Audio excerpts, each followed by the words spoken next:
kalau misalnya saya bisa membawa caleg tanpa melakukan politik uang, ya, dia harus potong tangannya. Tapi kalau ternyata saya tidak mampu membuktikan bahwa ada caleg yang bisa terpilih tanpa melakukan politik uang, saya yang harus potong jari saya. Dia ngomong itu serius loh, Mas.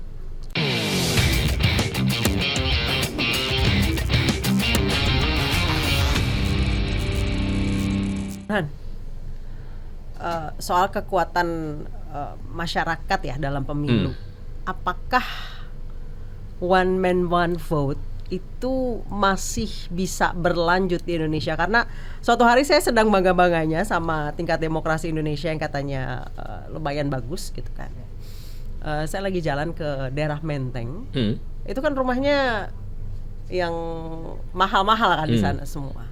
Ada manusia gerobak satu keluarga di depan rumah itu. Seketika itu slip through my mind, ini manusia gerobak di depan itu nilai suaranya sama orang yang punya rumah di Menteng itu. Pikiran saya langsung tertuju ke, masihkah kau ingat saya bisa one man one vote ketika suara begitu mudahnya dibeli hanya dengan 50.000, 75.000. Sementara di negara yang mbahnya demokrasi tidak one man vote kan? Exactly. Enggak. Atau gimana? Tetap one person one vote one value, ya. Tetapi model pemilihannya berbeda untuk kasus Amerika ya. Kasus Amerika itu pemilihannya tetap dihitung one person one vote one value. Tetapi dalam konteks pilpres mereka punya namanya electoral college di setiap negara bagian. Jadi siapa yang memenangkan secara plurality di sebuah negara bagian, dia akan mendapatkan seluruh kursi atau electoral college yang tersedia di setiap negara bagian. Nah, nanti secara simbolik electoral college itu yang menyampaikan ke presiden terpilih. Tetapi berapa banyak electoral college yang terpilih itu ditentukan oleh one person one vote. Itu konsekuensi demokrasi, Anissa. Jadi mau tidak mau dalam demokrasi nilai suara, ya, suara setiap pemilih itu sama.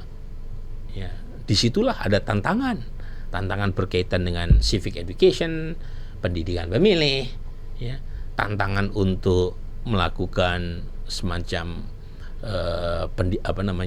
terobosan sistem, ya, mau tidak mau, ya. Jadi karena dalam beberapa kasus tidak serta-merta pemilih yang tingkat pendidikan dan pendapatannya rendah itu kualitas pilihannya jelek, nggak semuanya seperti itu. Jadi misalnya ada namanya, ini agak teoretik dikit ya, nggak apa-apa ya, namanya civic voluntary model. Jadi itu satu model pilihan di mana pemilih yang tingkat pendidikannya rendah sekalipun itu bisa berkualitas pilihannya kalau mereka terkoneksi dengan jejaring sosial. Jadi kalau misalnya mereka menjadi bagian dari organisasi sosial, mereka jadi tahu, oh ternyata memilih itu penting. Oh ternyata civic skill itu penting. Oh ternyata politically engaged itu penting, meskipun pendidikannya rendah. Nah, misalnya mereka tiba-tiba aktif di LSM, aktif di organisasi pengajian. Kan kalau kita pengajian ya, atau tahlilan lah, diundang tahlilan misalnya. Tahlilannya kan cuma setengah jam. Tetapi 2 jam kan kita ngomongin yang lain. Oh kemarin teman saya ada yang kemalingan. Oh di situ ada yang kurang aman. Akhirnya oke, kita bikin pos kampling ya. Ngomong public goods di situ. Terus kemudian itu jalan rusak, nggak dibenerin sama pemerintah. Protes kita, ajuin surat. Itu artinya organisasi-organisasi sosial baik yang formal atau informal itu menyediakan ruang buat masyarakat yang menengah bawah sekalipun untuk bersuara. Nah artinya kan berarti kalau misalnya masih ada transaksi dalam proses pemilihan, berarti ada sebab lain kan. Entah itu organisasi sosialnya yang tidak jalan, atau karena sistem pemilunya yang membuat kita pemilih atau politisi itu terjebak dalam lingkaran setan transaksional itu. Mas, nah saya percaya yang kedua. Mas, kan di era digital ini banyak instrumen itu yang makin digital dia makin murah. Tapi itu tidak berlaku buat politik di negeri ini. Mulai urusan pilkada, urusan caleg itu makin kesini justru semakin mahal. Nah, Mas Burhan pernah bilang bahwa tidak ada caleg yang tidak mengeluarkan dana. Semua pasti mengeluarkan dana. Dan pemilu kita makin kesini itu justru semakin mahal. Itu benar, Mas? Ya, jadi Mas Gaib, ada dua jenis pendanaan atau campaign spending yang harus kita bedakan ya, secara umum ya. Yang pertama adalah pengeluaran pemilu yang berkaitan dengan political cost. Kalau itu hukumnya wajib ya memang.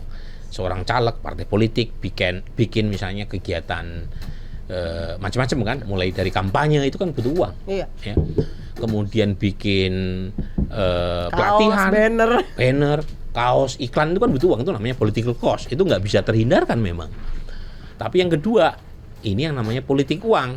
Politik uang dalam pengertian bukan political cost, tapi money politik atau vote buying. Nah, ini yang haram hukumnya ya. Tetapi dilabrak atau dilanggar bareng-bareng yang kedua ini, yaitu pemilih disodori, digoda dengan uang atau dengan hadiah material konkret, sembako dan seterusnya, supaya memilih calon yang memberikan uang atau hadiah. Nah, yang kedua ini itu yang jadi fokus studi saya, Mas Gaib. Dan temuan saya menunjukkan nyaris tidak ada caleg yang terpilih tanpa menggunakan vote buying atau politik uang. Jadi kalau misalnya ada caleg yang saya nggak ngeluarin duit, itu bukan dia yang ngeluarin duit, akhirnya ngeluarin duit. Ada tim lain yang bekerja. Jadi ini muncul dari caleg terpilih yang menantang saya waktu saya melakukan riset untuk disertasi saya. Ada seorang caleg terpilih, bahkan saat itu pernah menjadi menteri, yang menantang saya. Siapa tuh, Mas? Yang menantang saya. Dan itu saya jadikan pembuka di buku saya. Ya. Jadi karena disertasi saya diterbitkan ya dalam buku ya. Jadi dia menantang saya dengan mengatakan, Mas Burhan, ayo kita taruhan, potong jari saya kalau ada caleg yang terpilih tanpa melakukan politik uang. Itu kata si caleg. Tapi kalau misalnya Mas Burhan bisa menemukan caleg satu aja yang bisa terpilih tanpa melakukan politik uang, ya, saya yang potong. Tapi kalau misalnya tidak terbukti, Mas Burhan yang harus potong. Jadi kalau misalnya saya bisa membawa caleg tanpa melakukan politik uang, ya, dia harus potong tangannya. Tapi kalau ternyata saya tidak mampu membuktikan bahwa ada caleg yang bisa terpilih tanpa melakukan politik uang, saya yang harus potong jari saya. Dia ngomong itu serius loh, Mas. Dia tidak bercanda waktu menantang saya. Dan saya putuskan tidak menerima tantangan dia karena saya takut kehilangan jari saya. Hasil riset memang membuktikan bahwa tidak ada satupun caleg yang terpilih tanpa politik uang. Itu random, Mas? Random atau memang benar-benar? Jadi saya punya tiga jenis survei untuk mengkonfirmasi itu ya. Yang pertama adalah survei pemilih. Kita lakukan post election survei setelah pemilu 2014. Kurang lebih 10 hari setelah pemilu 2014 selesai. Jadi pemilih yang jadi respondennya random, nasional. Dan tidak ada satupun pemilih yang mengatakan bahwa memang waktu itu ada sekitar 33% yang mengaku. Waktu itu ya 10 tahun yang lalu, 33% yang mengaku ditawari politik uang. Dan dari 33% yang mengaku pernah ditawari politik uang, itu mereka menyebut semua partai pelakunya. Jadi tidak ada satupun partai yang suci dari klaim politik uang. Itu satu. Yang kedua, saya melakukan survei tim sukses, namanya broker survei. Jadi survei tim sukses itu kita lakukan di 4 provinsi ya. Nah pertanyaannya, dari mana kita dapat informasi tim sukses? Kita merandom dulu caleg yang terpilih di 4 provinsi. Caleg ya, kita random yang terpilih siapa, kemudian kita tanya mereka, di ujung pertanyaan kita minta daftar tim suksesnya. Mereka punya ratusan sampai ribuan tim sukses di setiap dapil. Dari situ kita random. Jadi kita punya bukan lagi 3, 4 ya. 4 jenis riset kan, survei pemilih, survei politisi, survei tim sukses, dan terakhir adalah observasi kualitatif. Dan 4-4-nya mengkonfirmasi memang tidak ada caleg yang bebas dari klaim politik uang. Memang beda-beda di kadarnya ya. Kadarnya. Maksud Maksudnya apa Mas kadarnya itu? Ada yang sampai mengalokasikan belasan miliar untuk politik uang. Ada yang hanya sedikit politik uangnya karena mereka punya investasi sosial yang besar. Ya. Jadi tidak terlalu banyak ongkos yang diperlukan untuk politik uang. Mas, yang termahal caleg mengeluarkan uang buat terpilih berapa, Mas? Nah, saat itu ada yang menyebut angka 25M. Saat itu ya, 2014. 2014. 25M nih. 2014, 11 tahun yang lalu ya? Iya, 11 tahun yang lalu itu. Itu, tetapi rata-rata ya. Ini dari, kan kita punya survei politisi dan survei tim sukses kan. Politik uang yang mereka keluarkan berapa kan ada nilainya itu. Rata-rata itu 8M. Ongkos yang dikeluarkan 2014 untuk politik. itu, Mas. Untuk 2014. DPR atau DPRD itu? Untuk DPR RI. Oh, DPR RI. Kalau Rata-rata. untuk pilkada berapa, Mas? Kita nggak punya surveinya, jadi saya tidak tahu ya. Tetapi polanya, kan kita punya pola ya. Dari survei pemilih, itu mereka, kan kita tanya, apakah ibu bapak pernah ditawari politik uang di Pilpres, di Pileg. Pileg juga ada beberapa jenjangnya kan, ada Pileg DPR RI, Pileg DPR di provinsi, Pileg DPR di kabupaten kota, dan terakhir adalah pilkada. Pilkada juga ada 2 jenjang, ya ada pilkada gubernur, ada pilkada kabupaten kota. Kabupaten kota. Ya. Nah, yang paling sadis politik uangnya itu politik uang di pemilu legislatif DPRD kabupaten kota. Oh iya. Sadis. Nah. Padahal kan itu gajinya kecil. Kenapa coba? Karena Ya. mereka hanya perlu sekian suara untuk terpilih. Jadi namanya teori constituency size. Jadi dalam pemilu DPRD itu kan mereka hanya butuh 500 sampai 2000-an suara untuk menang. Nah, semakin sedikit jumlah pemilih yang diperlukan untuk menang, semakin besar politik uang terjadi. Nah, itu teori utamanya itu. Tetapi kalau semakin besar cakupan pemilih yang diperlukan untuk bisa menang, politik uangnya semakin mengecil. Nah, konteksnya adalah Pilpres. Jadi politik uang di Pilpres dalam bentuk bagi-bagi uang secara langsung itu tidak sebesar politik uang di DPRD kabupaten kota. Nah, itu teorinya begitu. Nah, kalau pilkada di wilayah kabupaten kota yang pemilihnya sedikit dan secara geografi tidak sulit, itu politik uangnya gede. Nah, tapi kalau pilkada di wilayah kabupaten yang luas, yang pemilihnya besar, itu politik uangnya tidak sebesar di wilayah yang kecil jumlah pemilihnya. Apa penyebabnya? Tadi constituency size. Jadi kalau pemilihnya kecil, misalnya ya Tanah Tidung, pernah dengar kan? Itu Pulau Tidung saya dengar, Mas. Tanah Tidung itu satu kabupaten di Kalimantan Utara sana ya. Itu PAD-nya triliunan, pemilihnya cuma 11.000. Untuk menang hanya butuh sekian ribu suara kan. Otomatis harga pemilih jadi mahal. Karena pemilihnya sedikit. Tapi gitu. Kalau misalnya pemilu satu suaranya jadi mahal ya. Mahal dan menjadi menentukan politik uang. Iya. Ya. Kalau di Kabupaten Bogor jumlah pemilihnya 5 juta. Ya. Daerahnya luas, ya, sampai ada usulan pemekaran. PAD cukup besar, tetapi luas kan. Daerahnya luas, pemilihnya banyak. Itu insentif untuk melakukan politik uang tidak sebesar di wilayah yang pemilihnya lebih sedikit. Misalnya kayak kasus Tangsel. Tangsel kan penduduknya nggak banyak, nggak nyampe 1 juta. Ya. PAD-nya triliunan. Ya. Waktu ingat nggak dulu ada PSU ya, pemungutan suara ulang di Tangsel. Itu sampai amplopnya itu istilah orang Jawa turah-turah karena saking banyaknya amplop yang dibagi, pemilihnya udah terima semua. Udah kayak nah itu kecil pas lebaran ya. Oh, udah. Amplopnya ya. Saya tahu itu karena ada asisten rumah tangga saya yang terima amplop banyak sekali dari calon yang bertarung saat itu, terutama calon yang terasosiasi dengan dinasti politik. Ya. Karena dia menang di pertama tapi dibatalkan kan oleh MK. Kemudian ada PSU. Di PSU, ini bayangkan ya, PSU Tangsel nih. namanya calon udah didiskualifikasi, bukan didiskualifikasi, calonnya kemenangannya dibatalkan, kemudian PSU total.